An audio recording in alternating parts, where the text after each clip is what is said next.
সরকার আশ্বাস দিচ্ছে যে শ্রমিকদের স্বার্থ সব সময় অক্ষুণ্ণ থাকবে।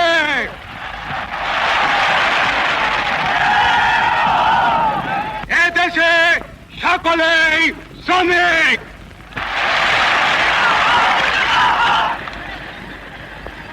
বাংলাদেশের স্বাধীন জনগণ কি চায়? তারা চায় বেঁচে থাকবার অধিকার, যে অধিকার আল্লাহ এই দেশের জনগণকে দিয়েছে। এই অধিকার কেউই কেড়ে নিতে পারবে না।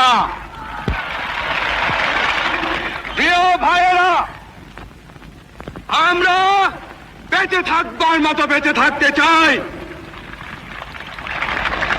আমরা চাই শান্তি, যাতে আমাদের দেশের সর্ব জায়গায় সব লোক শান্তিতে বসবাস করতে পারে, শান্তিতে কাজকর্ম করতে পারে, শান্তিতে ব্যবসা বাণিজ্য করতে পারে, শান্তিতে রাত্রেবেলা নিদ্রা যেতে পারে।